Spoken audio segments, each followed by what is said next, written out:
Hi there, this is Alvin from Dr. Wealth. Good news is China stocks have been recovering very well even though the US stock market has been crashing. So for China investor, this is something to be happy about, right? Finally, after 1.5 years. And of course, the stock in focus is Alibaba, probably the most popular China stock out there. And it has recovered from a low of about $70 over to now close to $120, and that is like a 50% return in just a short span of time. So is the worst over for Alibaba? Are we able to see it rise to $250, $300, the previous high before the unfortunate downfall 1.5 years ago? So some of you might be thinking or harboring the hope that yes, finally, if you have bought the price of about $280, maybe you're looking to let go at $300.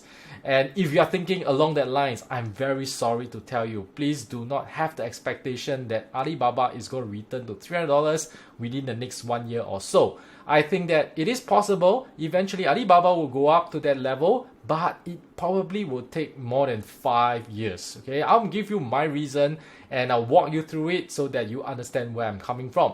Let us first look at the charts and see what is the technical analysis telling us. So this is a chart of Alibaba. You can see it's been on a downtrend since 1.5 years ago. It has been a very painful journey for a lot of China investors, and it came down from a high of about $320 to a low of about $70. So that is a more than a 50% drop.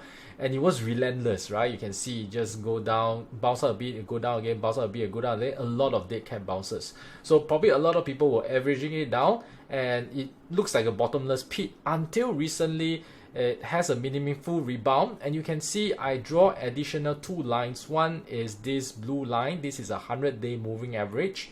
And then the red line is a 200-day moving average. So at least the price have now closed convincingly above this blue line. And it is going after the red line. Okay, so when this happens, usually the price will react against the moving average because it acts like a resistance. So we will expect the price to come down a bit and probably not lower than $110. You can see this is like a support, the very first horizontal support that it broke through. And of course, there were more lines above us, and this is what I mean. It is not going to be a smooth journey during this recovery of Alibaba, right? It will take a long time because it has gone down so much, and there were a lot of resistances that this Alibaba need to overcome before it can reach a high, right? So after it has cleared the moving average that's at 200-day, you will see some resistance at 130, and then another one near 148, and another one at about 170.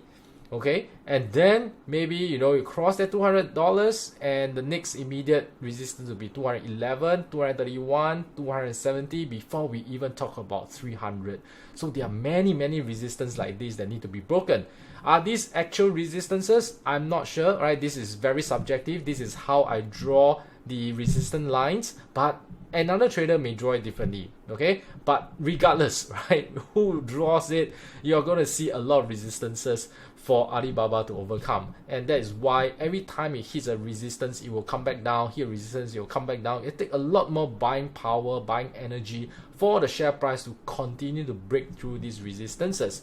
It is not impossible, right? I would just think that in the near term, it's not difficult to break through 130, maybe 150, right? Within a 100 plus zone. I think 150 or 170, it should stabilize until the end of the year. I think that is where we are probably expecting Alibaba to be trading at.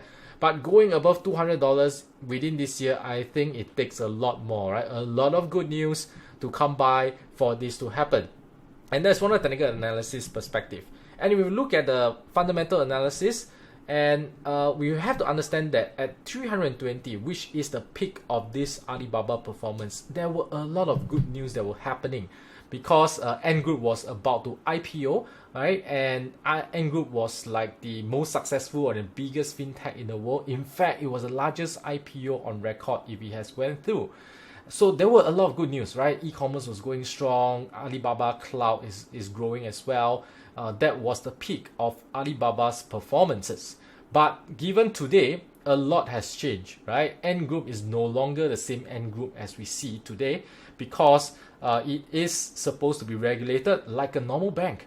And that means that you will not see the kind of margins or you see the kind of growth rate ever before, and that would mean Ant Group valuation will come down. And given the current climate with rising interest rate, valuation is not very good for growth stocks anyway. Okay, so you have some valuation discount at the Ant Group level, and even if Ant Group continue to IPO, subsequently it is not going to be as blockbuster. I don't think it will be at the same valuation as it was when it initially planned for the IPO.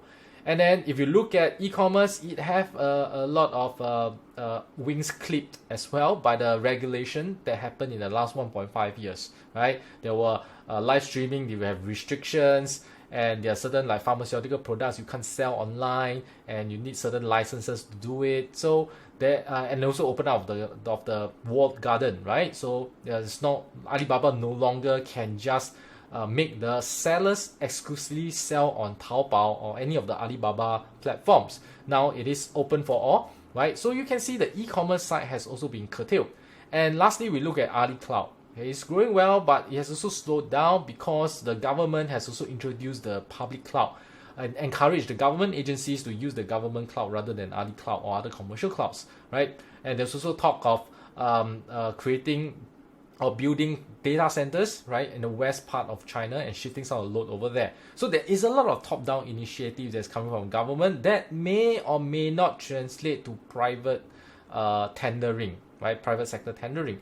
So it is still hard to see, right, where AliCloud can get the growth rate from if, let's say, government is pushing for their services instead of the private sector. So you can see on these three major areas, Alibaba is weaker than what it was when it was trading at $300. So you can't expect that, you know, Alibaba can return to $300 in the immediate term because fundamentally it's not looking good.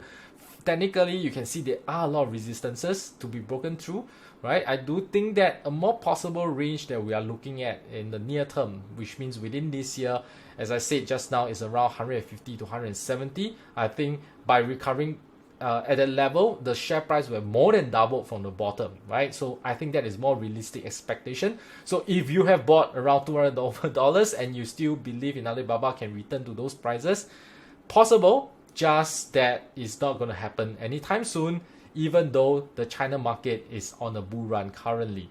So I hope you know where I'm coming from, and you can agree or disagree. Give me the comments in the below, right? So tell me what you think about this, and remember to like this video and subscribe to our channel so that you will have more analysis of stocks like this in your interest, right? So you can also suggest some stocks in the comments. All right, see you around. Goodbye. Cheers.